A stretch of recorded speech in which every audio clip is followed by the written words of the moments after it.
পৃষ্ঠা ১৪২। এরই মধ্যে একদিন খবরটা এলো। খবরটা আনলো নিস্তারিণী। কি একটা যোগে গঙ্গায় চান করতে গিয়েছিল সে। পুরনো পাড়ার সোনার মায়ের সঙ্গে দেখা হয়েছে, তার মুখ থেকেই শুনেছে। পৃষ্ঠা ১৪৩। শুনেছিস তোর মতি কেত্তনলি যে সহ্যেগত? চমকে উঠল সুরবালা। সে কি? কে বললে? কি হয়েছে? বাতে নাকি সব্য অঙ্গ পড়ে গেছে একেবারে, যাকে বলে চৌরঙ্গি বাত। পাশ ফিরতে পারে না, উঠতে বসতে পারে না, জলটুকুও খাইয়ে দিতে হয়, তবে খায়। খুব কষ্ট পাচ্ছে। তারপরই ভিজে কাপড় ছাড়তে ছাড়তে বলে, হবে না, বেশ হয়েছে আমাদের সঙ্গে মিছিমিছি আকোচ করা, তার ফল ভুগতে হবে না। এখন কি হয়েছে? আরও অশেষ দুর্গতি আছে ওর অদেষ্টে, এই বলে দিলুম। ছি মা, মৃদু ধমক দিয়ে ওঠে সুরবালা। মানুষের অসুখ নিয়ে অমন কথা বলতে নেই। কার কখন কি হয় বলা যায় কি? তাছাড়া তার দ্বারা যে আমার উপকার হয়নি তাও তো নয়। নিস্তারিণী তবুও আপন মনেই গজগজ করে যায় অনেকক্ষণ ধরে। তার বিপদের কোনো আশা না হোক, মতির বিপদে সে খুশি হয়েছে। অনেকদিন পরে একটা প্রতিহিংসার আনন্দ লাভ করতে পেরে যেন বৈচিত্র্য এসেছে তাদের একঘেয়ে দুঃখ আর অভাবে ভরা জীবনে। সেই খুশি উপচে পড়ে তার কণ্ঠস্বরে। এর ঠিক 2 দিন পরে মতির ঝি এলো। ওমা, কি ব্যাপার এতকাল পরে? এসো এসো, কি ভাগ্যি। সুরবালা সমাদর করেই বসায়, বলে, তারপর কি খবর বলো? রস্যো দম নি বাবু, কম ঘুরেছি। ঠিকানা লিখে ছেড়ে দিলে, নিজে জানি না পড়তে, খুঁজে খুঁজে হয়রান। কেন, দারোয়ান তো চেনে। সে দারোয়ান কি আছে নাকি? সে কবে চলে গেছে। এখন নতুন লোক এসেছে, সে একেবারে আবর। এসেছি তো আমিও গো, কবে কোনকালে একদিন এসেছি, অত বাবু মনে টনে নেই। সুরবালার বুকের মধ্যেটা ধুক ধুক করছে, আশা হচ্ছে। তবু এতবার এত দিন নিরাশ হয়ে হয়ে আর যেন আশা করতে সাহসও হচ্ছে না ঠিক। সে একটু অসহিষ্ণু হয়ে বলে, তারপর মাসি কেমন? বলছি, সেই জন্যেই তো আশা। তুমি শোনোনি কিছু? কি শুনবো? মায়ের অসুখের কথা? মিথ্যে কথাটা মুখে আটকালো শেষ মুহূর্তেও। বললে, কি যেন শুনছিলুম বটে। হ্যাঁ হ্যাঁ, বাত নাকি হয়েছে। তা খবর আর কে দেবে বলো? তোমরা কি খবর দাও না নাও? মলুম কি বাঁচলুম? শেষের দিকটায় গলায় জোর দিতে পেরে যেন বেঁচে যায় সুরো। ঝি এবার একটু অপ্রতিভ বোধ করে, বলে, আমরা আর কি করব বলো দিদি? আমরা হলুম গে হুকুমের চাকর। আমাদের ওপর কড়া হুকুম ছিল যে এতকাল, খবরদার আমার বাড়ির টিকটিকি মাকড়সা পর্যন্ত যেন অমুখ না হয়। তা সেখানে আমরা আর কি করতে পারি? আজ আবার উল্টো হুকুম হয়েছে, এইছি। তা উল্টো হুকুমটা হলো কেন? ভ্রু কুঁচকে প্রশ্ন করে সুরবালা। পৃষ্ঠা ১৪৪। তাও জানিনি, বলে পাঠিয়েছে যে আমার খুব অসুখ, সুরোকে বলগে যাও, যেন শেষ দেখা দেখে যায় একবার। যা হয়ে গেছে হয়ে গেছে, মনে যেন কিছু রাখে না। সহ্যগত রুগীর ওপর রাগ ডাক না রাখে, ক্ষমা ঘেন্না করে যেন অতি অবিশ্যি আসে। আরও বলে দিয়েছে একটা গাড়ি ভাড়া করে যেতে, যাওয়া আসা গাড়ি ভাড়া যা লাগে সব সে দেবে। বললে লোকও পাঠাতে পারে। চুপ করে থাকে সুরবালা। শুধুই কি মরণাপন্ন রোগী শেষ দেখার আকিঞ্চন, না এখনো ওর আসার কোনো কারণ আছে? খুব কি বাড়াবাড়ি নাকি দাসুরমা? বাড়াবাড়ি মানে সহ্যগত ঠিকই, বাতে সব্য অঙ্গ পড়ে গেছে, হাতটা পাটা পর্যন্ত নাড়বার উপায় নেই। কেউ দয়া করে এক ঝিনুক জল দিলে তবে গলা ভিজবে, নইলে টাকরা শুকিয়ে মরবে। তা বলে আর উঠবে না কি বাঁচবে না? কই, তেমন তো মনে হয় না। কি চিকিৎসে হচ্ছে? কোবরেজি, কি এক বড় কোবরেজ আছে যামিনী কোবরেজ বলে, সেই দেখছে।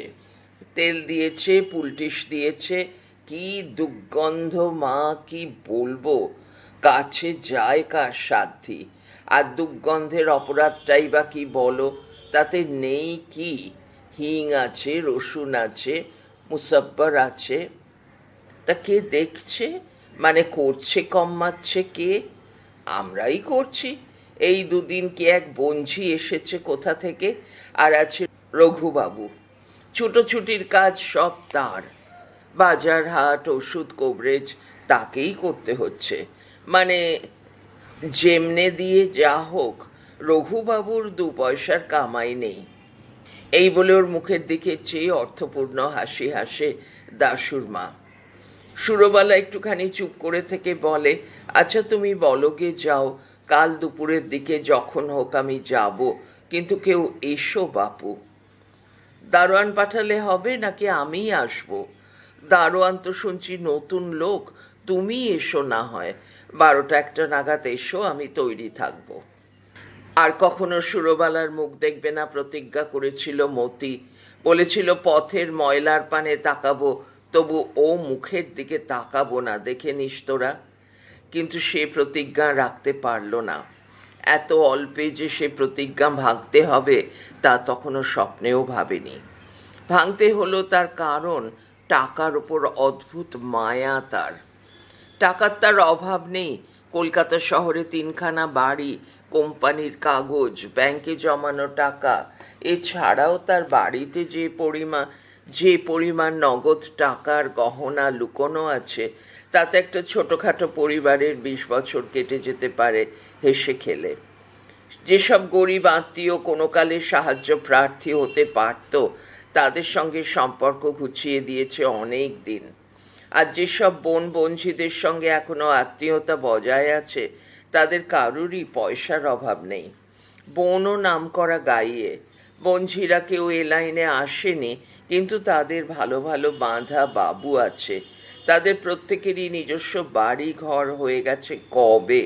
সুতরাং কেউই তার অর্থের প্রত্যাশী নয়, বরং প্রয়োজন হলে অসময়ে দেখতে পারে তারা। পৃষ্ঠা 145। তবু একবার শয্যাগত হয়ে পড়তেই চোখে অন্ধকার দেখল। দৈহিক কষ্ট তো আছেই, কিন্তু সেটা মতির কাছে বড় কথা নয়। বড় কথা আয়টা বন্ধ হয়ে গেল। টাকা আছে ঠিকই, কিন্তু কুবেরের ভাণ্ডার তো আর নয়। বলে কুবেরের ভাণ্ডারও বসে খেলে শেষ হয়ে যায়। একটার পর একটা বায়না ফেরত যায়, মুজরো দিতে এসে লোক ফিরে যায়। মতির মনে হয় তার বুকের একখানা পাঁজর ভেঙে যাচ্ছে। হায় হায় করে শুয়ে শুয়ে, চোখ দিয়ে জল গড়িয়ে পড়ে। দাসী চাকররা সকলেই প্রায় পুরনো লোক। তারা সান্ত্বনা দেয়, ও অমন 2-4টে ফিরুক না মা, অসুখ বিসুখ করে না মানুষের, ভগবানের দয়ায় সেরে ওঠো, তোমার কি বায়নার অভাব হবে? তোরা যা বুঝিস না তা নিয়ে কথা কইতে আসিস নি বাপু। অসহিষ্ণু বিরক্ত মতি ঝেঁঝে ওঠে। ওসব হলো গে কারবারের কথা, এ তোরা কি বুঝবি? ক্রেমাগত লোক ফিরতে ফিরতে চারদিকে চাউর হয়ে যাবে। মতি বুড়ো হয়ে গেছে, ও আর গাইতে পারে না, গাওনা ছেড়ে দিয়েছে। তখন কি আর কেউ আসবে এ দরজায়? তা গোটা কতক না হয় তোমার বোনকে দাও না, যতদিন না সেরে ওঠো। তারই কি আর মুজরোর অভাব আছে? তাছাড়া তাকে দিতে দিতে তো তার ঘরেই চলে যাবে খদ্দেরগুলো। তাকে দিয়েই যদি কাজ চলে, সে বেশ ডাঁটও আছে এখনো, খারাপও গায় না, তাহলে আমার কাছে আর পরেই বা আসবে কেন? ওইটাই রাষ্ট্র হবে। মতি আর গাইতে পারে না, পারবেও না, আর দরকারই বা কি? ওর বোনকেই খবর দাও। আমার দরজায় যে লক্ষ্মী আসছে, তাকে আমি সাধ করে ওর দরজা দেখিয়ে দেব। এরপর আর কে কি বলবে, সবাই চুপ করে থাকে।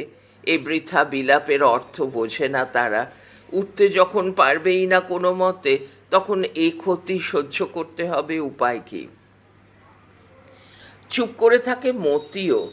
আকাশ পাতাল ভাবে, কবে উঠবে, কবে আবার কর্মক্ষম হবে, গাইতে যাবার মতো হবে, তার কোনো হিসেবই পায় না। এই হয়েছে মুশকিল। প্রথম প্রথম ভেবেছিল বাত তো আর কদিন, এই আর কদিন সেরে উঠবেই, কিন্তু দিন গুনতে গুনতে সপ্তাহ, মাস, 2 মাস হয়ে গেল, সেরে ওঠার কোনো লক্ষণই দেখা গেল না। গোড়ায় ডাক্তার ডেকেছিল, সবাই বললে বাতে ডাক্তার কিছু করতে পারবে না, কবিরাজ দেখাও। কবিরাজ প্রথম যাকে ডাকা হয়েছিল তিনি মাঝারি দরের। 1 মাস দেখে তাকে বিদায় দিয়ে সবচেয়ে নামকরা কবিরাজ যিনি, তাকেই ডাকা হয়েছে। ইনি নিজস্ব পালকি করে আসেন, ওষুধ দেন, আশা আর ওষুধ নিয়ে হপ্তায় 50 টাকা চুক্তি। গা করকর করে মতির, তবু তাই দেয় সে, কিন্তু কই তাতেও তো সেরে ওঠার কোনো গতিক দেখা যায় না। যদি আর উঠতে না পারে, আর কোনো দিনই না সেরে ওঠে। ইদানিং এই ভয়টাই বেশি হয়েছে তার। শুনেছে রোগ গোড় পাতলে, গয়কা ডয়শূন্য গোড় পাতলে আর সারে না। সারবার হলে এতদিন সেরেই যেত। যদি 6 মাস কি বছর খানেক এমনি শুয়ে থাকতে হয়, যে টাকা আসছে না সে তো লোকসান বটেই, যা খরচ হচ্ছে তাও তো কম নয়। আয় আদৌ নেই, ব্যয় বেশি ভাবতেই যেন মাথার মধ্যে কেমন করে। রোগ যন্ত্রণার চেয়ে এই যন্ত্রণা অনেক দুঃসহ। তার উপর যে খরচটা সদূরে অর্থাৎ প্রকাশ্যে হচ্ছে সেটা একরকম, যেটা আড়ালে মানে চুরি হচ্ছে সেটার পরিমাণ বোঝা যাচ্ছে না বলেই আরও যন্ত্রণা তার। লোক যতই পুরনো হোক, চুরির এমন সুযোগ ছেড়ে দেবে না কেউ, বিশেষ করে ওই রঘুটা। রঘু তো নয়, রাঘব নাম হওয়াই উচিত ছিল ওর। রাঘব বোয়াল একেবারে, ওর খাই আর মেটে না। পৃষ্ঠা 146। না, এভাবে আর চলবে না, কিছু একটা উপায় বার করতেই হবে, আর শিগগির। গত 2 সপ্তাহ ধরে এই কথাটাই ভাবছে মতি, ক্রমাগত ভাবছে। সুরবালার কথাটা যে মনে পড়েনি তা নয়, প্রথমেই মনে হয়েছিল, কিন্তু ওর কথাটা মনের কোণে সরিয়ে রেখে অন্য উপায় কি হতে পারে সেইটে ভেবে দেখছিল।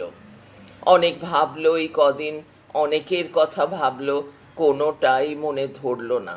কেউই পারবে না তার স্থলাভিষিক্ত হয়ে কাজ চালাতে, এক সুরবালা ছাড়া। সেই জন্যেই লাজ লজ্জার মাথা খেয়ে আবার সেই সুরকেই ডেকে পাঠাতে হলো। যেখানে সর্বস্ব যেতে বসেছে সেখানে তুচ্ছ মান অভিমান ধরে বসে থাকলে চলে না। মা লক্ষ্মী জেদ পছন্দ করেন না। জেদের বশে যারা মা লক্ষ্মীকে অবহেলা করে, মা তাদের একেবারে ছেড়ে যান। আর এখন নিজের মনকে বোঝালো মতি, এমন কিছু ঝগড়াঝাঁটি হয়ওনি তাদের মধ্যে। সুরবালাও সত্যি কথা বলতে কি, মাথা ঠান্ডা করে ভেবে দেখলে কথাটা মানতেই হবে, এমন কিছু অন্যায় করেনি। সে বেঈমান নয়।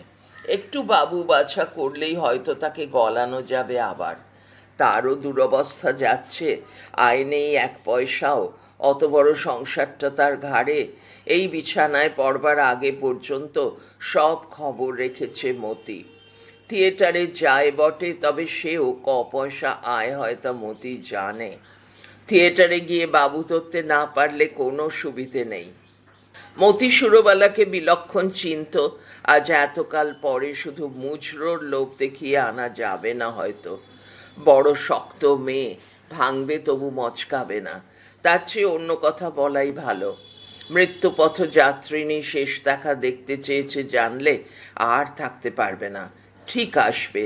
তাছাড়া কারবারের কথা লোক মারফত হয়ও না, তাই সে কথা আর তোলেনি।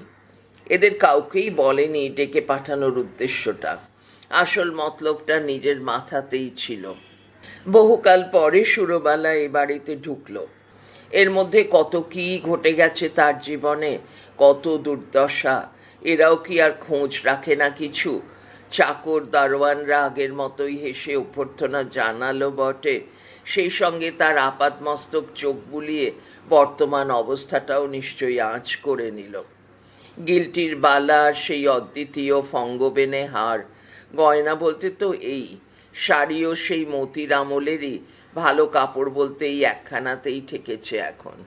তারা কেউ সত্যি অত লক্ষ্য করছিল কিনা কে জানে, সুরবালার কিন্তু মনে হলো সবাই সেই দিকে তাকিয়ে আছে।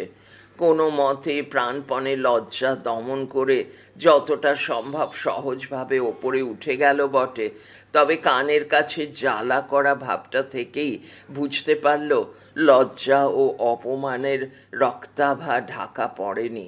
যদি কারো চোখ থাকে সে বুঝতে পারছে। মতির ঘরের সামনে গিয়ে কিন্তু আর এসব কথা মনে রইল না। সত্যিই চমকে উঠল সে। কিছুক্ষণের জন্য অন্তত নিজের ব্যথা, নিজের প্রতি অবিচারের কথাটা ভুলে গেল। এ কি হাল হয়েছে মাসির? দাশুর মা মিছে কথা বলেনি। কি দিয়েছে কবিরাজ পুলটিসে? মনে হচ্ছে হিং রসুন ছাড়াও ওই জাতীয় কিছু আছে। তাদের মিলিত দুর্গন্ধে ঘরে ঢোকা যায় না। তার সঙ্গে মালিশের একটা উৎকট কটু গন্ধ। এই দুর্গন্ধের মধ্যে মেঝের বিছানাতে অসহায়ভাবে পড়ে আছে মতি। হাত পা হাঁটু সব ন্যাকড়া জড়ানো জড়ানো কুষ্ঠরোগীর মতো। রোগে ভুগে ভুগে মুখের চামড়া কুঁচকে বিশ্রী হয়ে গেছে। পৃষ্ঠা 147। চুলগুলো অর্ধেকের ওপর উঠে গেছে। যে কটা অবশিষ্ট আছে তারও বেশিরভাগ পাকা। সবটা জড়িয়ে সত্যিই মনে হচ্ছে মৃত্যুর আর বেশি দেরি নেই। সেদিকে চেয়ে দেখে অকস্মাৎ সুরো দুই চোখে জল এসে গেল। সে ছুটে গিয়ে মতির গায়ে হাত রেখে বলল, এ কি হাল হয়েছে তোমার মাসি? আমাকে দুদিন আগে ডাকতে পারোনি? এ কি অবস্থায় পড়ে আছো? এই দেখতে ডেকে পাঠালে আমায়? সুরোর এই চোখের জলটা মতি আশা করেনি। আন্তরিকতার চেহারা সে দেখেছে, চেনে। আনন্দে আবেগে অনুশোচনায় তারও চোখে জল এসে গেল। সে প্রায় ডুকরে কেঁদে উঠে বললে, ওরে কি মুখ নিয়ে তোকে ডাকবো সুরো? আমার কি পাপের শেষ আছে? তোর ওপর যে অন্যায় করেছি ভগবান তারই সাজা যে দিচ্ছেন আমাকে। আর আমার বেশি দিন নেই রে, তুই আমাকে মাপ করে যা মা, নইলে এ যন্ত্রণা থেকে আমি রেহাই পাবো না। সুরবালা তাড়াতাড়ি ওর মুখে হাত চাপা দিল। ছি, এসব কথা কি বলছো মাসি? অমন করে বলো না। আমার কাছে তোমার এমন কোনো অন্যায় হয়নি যে সেই জন্যে তোমার এই ব্যামো হবে। ও কথা বলতে নেই। যাই হোক, রাগ করে অভিমান করে যা করেছো মিথ্যে হলেও তার বেশি কিছু নয়। তেমনি তোমার কাছে আমার দেনাও কম নয়। সে কথা যদি আমি গরমান্নি যাই তো আমি মহাপাতকই বুঝতে হবে। তুমি চুপ করো মাসি। বাত একটা সাংঘাতিক ব্যামো কিছু নয়, আবার সেরে উঠবে। বড় কবিরাজ দেখছে, ভয় কি? কিন্তু তুমি একই হালে পড়ে রয়েছ, একটু সাফসুত্র করে দিতে পারেনি কেউ? সত্যি বিছানাটার দিকে তাকানো যায় না। মালিশের তেল লেগে চাদরটায় ছাপকা ছাপকা দাগ হয়েছে, তাতে ধুলো আটকে চিটচিট করছে ময়লা। এমনিতেও কতকাল সে চাদর বদলানো হয়নি তার ঠিক নেই। হয়তো অসুখের শুরু থেকেই এর ওপর পড়ে আছে। ভিখিরিরাও এমন বিছানায় শোয় না। সেই শৌখিন মতির এই হাল। ঝিয়ের দল এসে ঘিরে দাঁড়িয়েছিল। তাদের দিকে চেয়ে সুরবালা তিরস্কারের সুরে বলল, তোমরা এতগুলো মানুষ করো কি? চাদরটাও বদলে দিতে পারোনি? বদলাবো কেমন করে বলো? মাকে নাড়া যায়নি যে। মা উঠতে পারলে তবে তো বদলাবো। মালতী ঝি বলে উঠল। সে নতুন লোক কোথাকার কে হঠাৎ এসে তাদের ওপর তম্বি শুরু করলো। ব্যাপারটা তার ভালো লাগছিল না একটুও। ওমা, তাই বলে রুগীটা এই এক চাদরে এতকাল পড়ে থাকবে? বলিহারি, তোমাদের আক্কেল তো। সেই বঞ্ঝিটিও ইতিমধ্যেও সাড়া পেয়ে এসে দাঁড়িয়েছে। দামি শান্তিপুরের শাড়ি আর চন্দ্রহারের ঝিলিক খেলিয়ে সে বলল, আমিও তো তাই বলছিলুম। তা মাসি যে নাড়াতে গেলেই চিল চেঁচায় একেবারে। আচ্ছা, আমি দেখছি। দিন তো দেরাজ থেকে একটা কাঁচা চাদর বার করে আর গোটা কতক বালিশের অড়।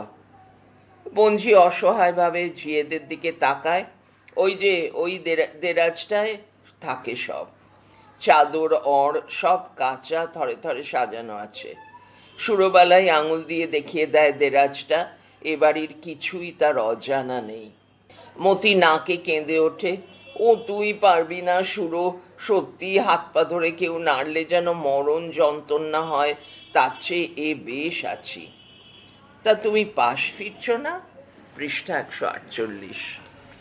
সে অতি কষ্টে প্রাণটা বেরিয়ে যায় যেন সেই সময়টায়। সেই অতি কষ্টেই হবে। ওরা একটু পাশ ফেরাতে পারবে তো? আমিও ধরবো এখন। এইটে সে শশী বৌদির কাছ থেকে শিখেছে। একবার ছেলের খুব অসুখের সময় বদ্যিরা বলেছিল সান্নিপাতিক বিকার, বিছানা ছেড়ে ওঠা বারণ হয়ে গিয়েছিল। অথচ বৌদি কেমন সুকৌশলে তাকে না তুলে চাদর পাল্টে দিতেন। সেই বিদ্যেটাই কাজে লাগালো আজ। ধরাধরি করে অতি কষ্টে ফিরিয়ে দিয়ে এদিক থেকে ময়লা চাদর গুটিয়ে সাদা চাদর পাততে পাততে গিয়ে আবার ওপাশ ফিরিয়ে ওদিকটা বদলে দিল। একটু আধটু বাপরে মারে অবশ্য করলো মতি, সুরতা গায়ে মাখল না। চাদর বদলে দেবার পর বালিশের ওয়ার পরানো 2 মিনিটের কাজ। বিছানার পালা শেষ হতে ছলো ছলো চোখে মতি বললে, দেখলি দেখলি তোরা কেন আমি সুরো সুরো করি? দেখলি নিজেদের চোখে? ভগবান যাকে রূপ দেন, গুণ দেন, তাকে বুদ্ধিও দেন। শুধু গানই গাইতে শেখেনি, সব দিকে নজর ওর, সব দিকে মাথা ওর। করে আঙুলের যোগ্যতা তোদের কারো নেই। হরিমতি বহুকালের রাঁধুনি, সে আর থাকতে পারল না, বলে ফেলল, আমরাও তো সুরো সুরো করি দিদি, তুমিই তো এতকাল শাসিয়ে আমাদের মুখে গো দিয়ে রেখেছ। ও নাম করবেনি আমার কাছে। তবেই দেখ কত ভালোবাসি, ভালোবাসি বলেই তো এত অভিমান। যার কোনো দাম নেই, যাকে আমার কোনো দরকার নেই, তার কথায় রাগই বা করবো কেন, ঋষি বা করবো কেন? শোন সুরো, যা হয়ে গেছে গেছে। আমি তো এই মরা পড়ে আছি, মরার চ্যাকড়াতেই পড়েছিল। তুই এলি, তবু তোর দৌলতে একটু ভদ্রনোকের মতো হলো বিছানাটা। হ্যাঁ, যা বলছিলুম, আমি কবে উঠবো, উঠলেও কবে আবার বাইরে যেতে পারবো, গান গাইতে পারবো, তার তো ঠিকই নেই। তাই বলছি, বাঁধা ঘরগুলো সব নষ্ট হচ্ছে, মুজরোগুলো তুই ধর। কি বলিস? বলা শেষ করে একটু যেন উদ্বিগ্ন ভাবেই চায় সুরোর মুখের দিকে। কি বলিস? বুকের মধ্যেটা আশায় আনন্দে মুক্তির আশ্বাসে যেন লাফিয়ে উঠে কিছুকালের জন্যে নিঃশ্বাস বন্ধ হয়ে গেল। মনে হলো বুকের ভেতরের যন্ত্রটা থেমেই গেল বুঝি একটা তীব্র আনন্দের আঘাতে। তবু প্রাণপণে নিজেকে সামলেই নিল, স্থির হয়ে রইল কিছুক্ষণ। এত দীনতা দেখাতে নেই চট করে। তাছাড়া মতিকে সে চেনে, হঠাৎ এত উদারতা স্বাভাবিক নয়। এর আড়ালে আরও কোনো কথা আছে, আরও কোনো শর্ত।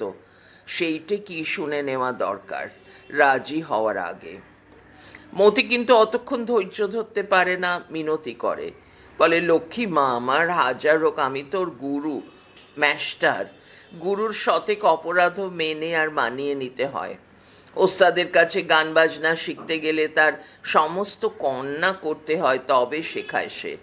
আমার ওপর আর রাগ অভিমান রাখিসনি, আমার ধারাটা বজায় থাক, ঘরগুলো এইটুকু দেখেই আমার শান্তি। এবার উত্তর দিতে হলো, কিন্তু গুছিয়ে সাজিয়ে কিছু বলতে পারল না। কোনো কথা শোনানো গেল না, কেমন যেন দুর্বলই শোনালো জবাবটা। কিন্তু মাসি, এতকালের অনভ্যেস, এখন কি আর গাইতে পারবো? তুমি ভালো থাকলেও না হয় একটু শিখিয়ে পড়িয়ে নিতে, শিখিয়ে পড়িয়ে দিতে। পৃষ্ঠা 149। মতিও আশায় উদ্দীপ্ত হয়ে ওঠে। নে, তোর কি সেই শিক্ষে না সেই গলা? ঈশ্বর দত্ত খ্যামতা তোর। জাত গাইয়ে তুই কি আর অগত্যে গাইয়ে, যাদের কিছু হয় না, গঙ্গার ধারে গিয়ে বসে থাকে, মরার সঙ্গে যাবার জন্যে ভাঙা খোলকত্তাল কিনে কীর্তনের দল করে, বেসুরো বেতালা যা হোক হলেই হলো, ভাঙা গলা চেরা গলা, তারাই হলো গে অগত্যে গাইয়ে। তুই একদিন দোয়ারদের নিয়ে, বাজনদারদের নিয়ে বস, তাহলেই দেখবি গলা আবার ঠিক সুরে লাগছে। না হয় আমার ঘরে এইখানেই বসবি, আমি দেখে দেবো, দরকার হয়তো ধরিয়েও দেবো, দরকার হবে না অবশ্যই। আর একটু চুপ করে থেকে মতি একটু যেন কি ইতস্তত করছে দেখে নিজেই কাজের কথাটা পারল। তা আমি কি পাবো মাসি? ও মা, তুই আবার পাবি কি? সবই পাবি। এ কি মাইনের বন্দোবস্ত? তুই হলি এখন মূল গায়েন একজন, তোকে কি মাইনে করে রাখবো? শুধু মুজরো যে টাকাটা ধরে বায়না হবে তার অর্ধেক আমার, আর পেলা যা পাবি যদি বাড়তি কিছু দেয়, অনেক সময় দেয় অমন 101 টাকা হয়তো বায়না হলো, দেবার সময় খুশি হয়ে 125 কি 151 টাকা ধরে দিলে, সেসব তোর। তুই শুধু ধম্মত আমাকে মুজরোর অর্ধেক টাকা ধরে দিস, আমি আর কিছু চাই নে। যেখানে দোয়ারদের আলাদা খরচা দেবে না সেখানে সেটা আমরা ভাগাভাগি করে দেবো, তোকে সবটা দিতে হবে না। দেখ, অলেজ্জ কিছু বলেছি? আমার নামে মুজরো আসবে, ঠাটবাট সব আমার, যন্ত্রপাতি দোয়ার বাজনদার সব আমার, মজুরি অর্ধেক চাইছি। বলি আপিস ভাড়াও তো একটা লাগতো, কোথাও পৃথক আড্ডা খুলে বসতে। না, অন্যায় কিছু চাইনি মতি, সত্যি এতটাও আশা করেনি সুরবালা। সে ভেবেছিল মতি 12 আনা নিজের রেখে 4 আনা ওকে দেবে, কিংবা সবই নিয়ে ওর সঙ্গে একটা মাইনের বন্দোবস্ত করবে, তাতেও বেঁচে যেত সুরো, এমনকি শুধু পেলার অর্ধেক পাবে বললেও রাজি হতো। তা তুমি স্বচ্ছন্দে নিও, পেলার অর্ধেকও নিও, আমি তোমাকে ঠকাবো না। সব এখানে এনে তোমার সামনে গুনে গেঁথে চুল চেরা ভাগ করে বুঝিয়ে দেব। না না, পেলা তোর, ও আমি চাই না। মুজরোর অর্ধেক দিবি তো? পশার জমিয়ে মুখে নাতি মেরে চলে যাবি না? ছি মাসি, আমাকে কি তাই মনে হয়? এতকাল কি দেখলে তবে? তা বটে, তবু আমার গা ছুঁয়ে দিব্যি কাল, কালটা যে কলি। তাছাড়া পয়সা হলে নানা মন্ত্রণা দাতা এসে জোটে, বয়সটাও কাঁচা তোর, হাজার হোক। এই তোমার গা ছুঁয়ে বলছি, যা পাবো অর্ধেক দেবো, কোনো দিন এর নড়চড় হবে না, তুমি বেঁচে থাকতে নয়। বাঁচলুম, এতেই অর্ধেক পেরান ফিরে পেলুম যেন। তবে একটা কথা, তোকে রোজ সকালে একবার করে এসে বসতে হবে। বায়না এলে দরদস্তুর করা, কথাবার্তারা বলা, তোকেই সব করতে হবে তো। আপিস করার মতো সকালে 2 ঘন্টা হাজির থাকতে হবে, মানে আমার যে টাইম দেওয়া ছিল ওইটাই জেনে গেছে তো সবাই। সকাল 9টা থেকে 11টা, এর মধ্যেই আসে বেশিরভাগ। অবশ্যই যেদিন সকালেই গাওনা পড়বে সেদিন বাদ, যে এসে ফিরে যাবে কি আর হবে, সে আমারও ফিরত। আমাদের তো আর কোনো বাঁধা টাইম নেই থ্যাটারের মতো। এসব কথাবার্তারা কি দরদাম করা নিজে ছাড়া হয় না। রঘটা রাঘব বোয়াল একেবারে, মহা ধড়িবাজ আর মহা জোচ্চোর। পৃষ্ঠা 150। রঘ কেন, যে কটা দালাল আছে সব কটাই সমান। তবে রঘটা একেবারে পুকুর চুরি করতে চায়। তোর কাছে গেছিল আলাদা কারবার খুলতে আর পীড়িত করতে, তুই সেতখানার খ্যাংরা দেখিয়েছিস, সব শুনেছি। ভাবিসনি আমার কানে কিছু এড়িয়েছে, বেশ করেছিস। সাপের 5 পা দেখেছিল দিন কতক, এতেও রাজি হলো সুরো। এ একরকম সাপে বরই হলো বরং। এইটাই আসল কারবার। কারা বায়না আনে, কোন কোন বাঁধা বাড়ি আছে, এ সবগুলো জানা হয়ে যাবে। এরপর মতির সঙ্গে বেইমানি করতে চায় না সুরো, কিন্তু মতি মারা গেলে যদি নিজেকে স্বাধীনভাবে এই কাজ করে খেতে হয়, তখন এই জ্ঞান বা যোগাযোগ কাজে লাগবে। সব কাজেরই একটা বাইরের দিক আছে, সব কারবারেরই বাইরের ঠাট, সেগুলো জানা দরকার বই কি। স্থির হলো সকালেই চলে আসবে সুরো প্রত্যহ, যাওয়া আসার গাড়ির ব্যবস্থা করবে মতি। লোকজন তো আর রোজ কি অষ্টপ্রহর আসছে না, এইখানে এসে তার গলা সাধা, গান গটানো সব কাজই চলবে। আবার কেউ বাবু ভাই এলে কথাবার্তাও কইতে পারবে। কি বলবে, কি বলতে হয় প্রথম প্রথম মতি শিখিয়ে দেবে। ভেতরে এসে জেনে যাবে জবাব, তারপর পোক্ত হয়ে গেলে সুরোই বলতে পারবে। যেদিন দুপুর থেকে গাওনা পড়বে সেদিন এখানেই খাবে, নইলে বাড়ি চলে যাবে। বিকেলে আসবার দরকার নেই, যদি কোনো দিন তেমন প্রয়োজন হয় তো মতি খবর দেবে কি গাড়ি পাঠাবে। সুরো বাড়ি ফিরে দেখলো নানু রান্নাঘরে বসে নিস্তারিণীর সঙ্গে গল্প জমিয়েছে। মতি ডেকে পাঠিয়েছে শুনে আরও অপেক্ষা করছিল সে খবরটা শুনে যাবে বলে। এখন সুরোর মুখ দেখেই অনেকটা অনুমান করতে পারল। বলল, কিরে, মনে হচ্ছে মতি কেত্তরনুলির ঘাটটা মোটকে সাফ করে দিয়ে এসেছিস। বেশ করে ঘা কতক দিয়ে এলি নাকি মনের ঝাল মিটিয়ে? সব শুনে মন্তব্য করল, মাগি তাহলে তোকেই জখ দিয়ে গেল বল? ওই হলো, এও একরকম জখ দেওয়া। তোকেই তো বসালো কারবার পাহারা দিতে। যাক, যা হলো হলো, বুঝতে তো পারছি আর তাকে উঠো ধানে পক্তি করতে হবে না।